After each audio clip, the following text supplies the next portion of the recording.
So we're down at the National Sports Centre for the HSBC Youth Games, and I thought, as we get the Chief Minister here, I couldn't make your event when you declared this national emergency on the climate change, which a week before you weren't declaring. I want to clear this up. We've got Daphne Caine here. I think she's thinking this is her thing, and you're on the bandwagon. Discuss. Yeah. Well, I was very disappointed. First and foremost, I acknowledged there was a climate change emergency. Government has been working on this strategy for months now. In fact, we've gone out for consultation to the public.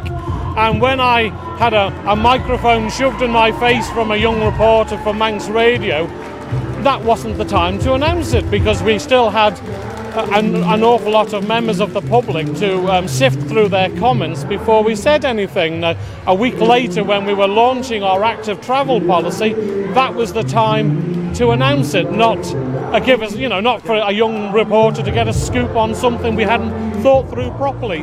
You hadn't thought through properly? No, we have. When this administration does something, Paul, it does it because it's made a proper policy decision, it's got the evidence, and it's got proper foundations to do something. We're not about sound bites. Right, it came across like that, didn't it? Because one minute you said one thing. No, it didn't come across like that. Right. I was asked, was I going to declare a national climate emergency? Followed Jersey. And I said I was waiting for the results of a survey that DEFRA were in the middle of carrying out, and then I would be making an announcement, and that's exactly what I did. I wasn't going to be rushed or pestered into giving something when we weren't ready for it. What about the claims you hijacked that event on the Friday? You weren't meant to be there until the last minute. You just sort of almost rocked up and took over. No, that's what it was there for, and I was one of about 8 speakers.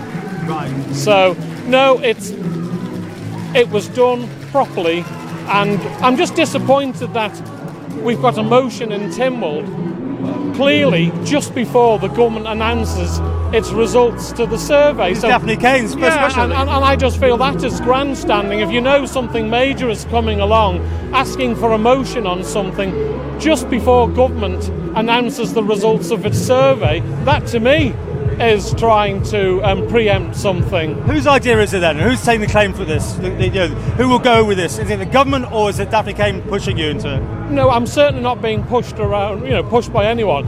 Government is committed. In fact, if you read our programme for government, Paul, you will see about 9 mentions of climate change and the action this administration will take towards playing our part in this and ensuring that we hand over a beautiful country to the next generations. That hasn't just suddenly appeared. It was there. If you go away, I'll happily show you the programme for government where it was clearly stated. How do you deal then with what in Tynwald? You're going to back that off, are you, that question?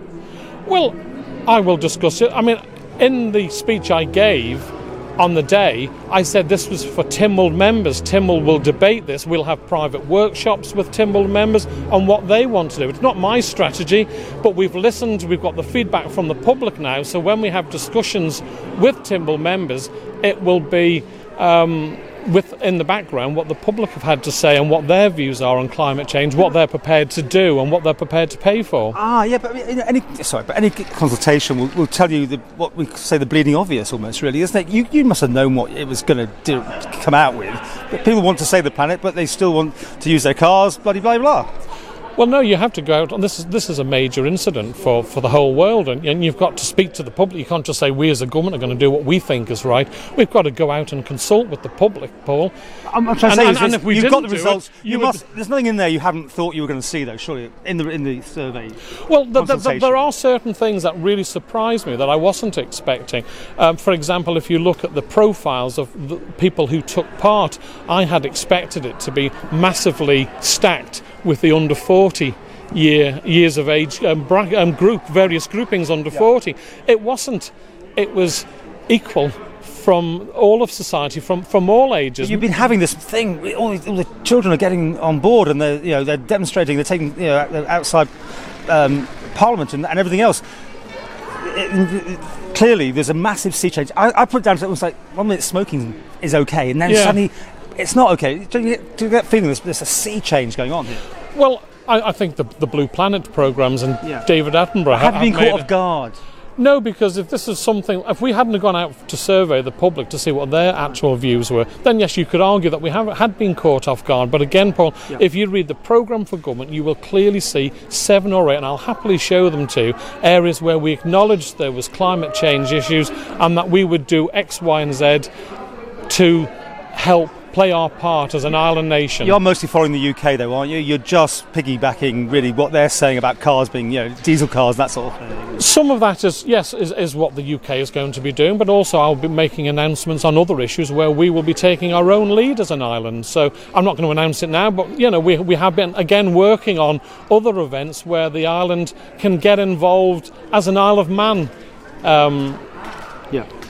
contribution to reduce our carbon footprint. Okay, finally, Mrs. Caine was sitting behind you, and we've got these great pictures. I don't know if you saw us taking them just at the end there. Yeah. You seem to be having Mrs. Murphy might call a heated debate, or was that over-egging it slightly? No, it wasn't. I suppose I was disappointed.